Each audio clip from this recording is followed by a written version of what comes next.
Olá pessoal, no vídeo de hoje a gente vai tratar sobre o benefício assistencial, também chamado de benefício de prestação continuada ou LOAS, em referência à Lei 8742 de 93, que é a lei responsável pela sua regulamentação.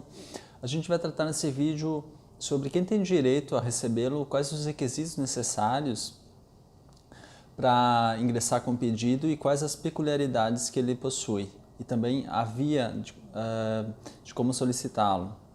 O benefício ele é destinado a dois grupos. Primeiro, os idosos com 65 anos ou mais em estado de vulnerabilidade social ou estado de miserabilidade, e também o deficiente, independente da idade que ele possui.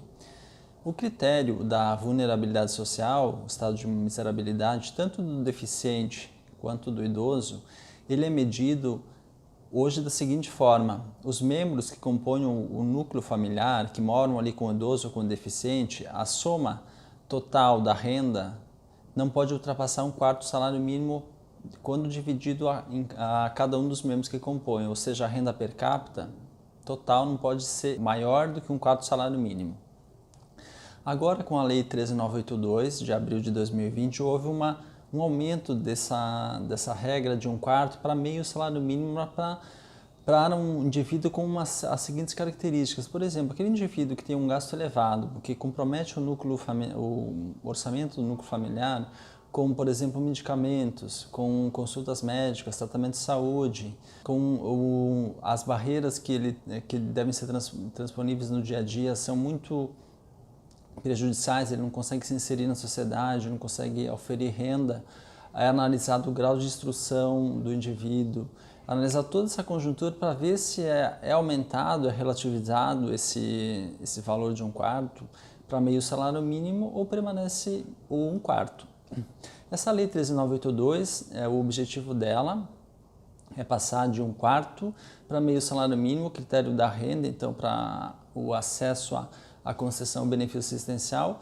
Até o final do ano, até 31 de dezembro desse ano, vai permanecer um quarto, cresce que a partir do ano que vem passa a ser meio salário mínimo, já que é um critério já defasado, inclusive declarado como inconstitucional pelo STF. O idoso tem que ter esses dois requisitos, que é a idade de 65 anos ou mais, comprovar então que ele está em estado de miserabilidade através da comprovação da renda per capita dos membros que compõem o núcleo familiar, ali que não pode passar de um quarto ou meio salário mínimo. E também, além disso, fazer um cadastro no Centro de Referência de Assistência Social da localidade onde ele mora, que é o CRAS. Ele vai lá, leva as documentações de quem compõe, quem mora com ele, a renda que é oferida no total, todos os membros, e com base nisso o INSS vai conceder ou não o benefício depois, vai ser um documento que ele vai ser analisado também na hora da concessão do benefício. É um pré-requisito. O mesmo vale para o deficiente. O deficiente é aquele que possui uma deficiência, seja ela física, mental, intelectual, sensorial, ele vai juntar os documentos médicos, lá os atestados, independente da idade que ele possui, e também o cadastro no CRAS. Esses documentos vão ser juntados pelo INSS, ao prévio requerimento administrativo. Eu não consigo ingressar diretamente na via judicial, eu só posso ingressar no INSS e depois, se negado, aí sim eu ingresso na judicial. Essa análise do INSS ela é feita com base na documentação que eu levar.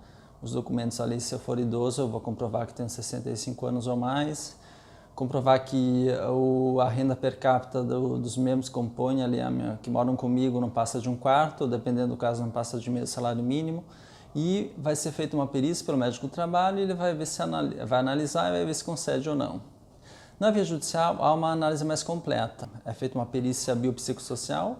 O que é essa perícia biopsicossocial? Ela é feita embasada em laudos, por exemplo, do laudo do médico, de acordo com a deficiência do indivíduo. Se ele, por exemplo, tiver um problema de pele, o advogado vai solicitar iniciar um dermatologista, ou mesmo se tiver um problema psíquico, um psiquiatra, um problema neural, um neurologista, e assim sucessivamente. É feita essa perícia com o médico especialista, dependendo da deficiência, e além disso, uma assistente social é nomeada, ela vai até a casa do indivíduo, ela vai averiguar a real situação em que o indivíduo vive.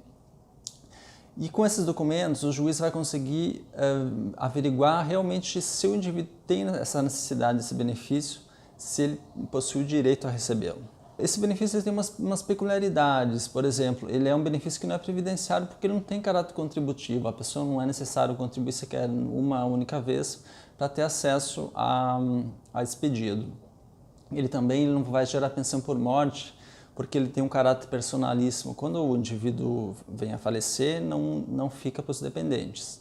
Ele também não vai gerar 13º.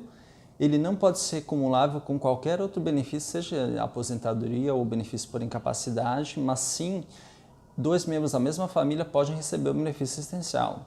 Por exemplo, o membro A já recebe o benefício, o membro B vai solicitar, a renda que o membro A recebe de um salário mínimo não vai ser contada para oferir a renda per capita do grupo. Esse benefício ele é revisado via de regra a cada 2 anos. O INSS analisa para ver se permanece nas condições.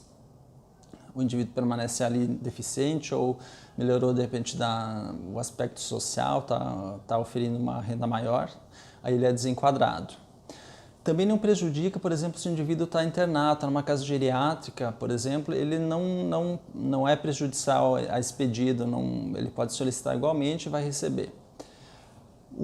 São esses os aspectos que hoje tenho para falar sobre o benefício assistencial. Se você tiver alguma dúvida, pode nos escrever, que a gente vai responder.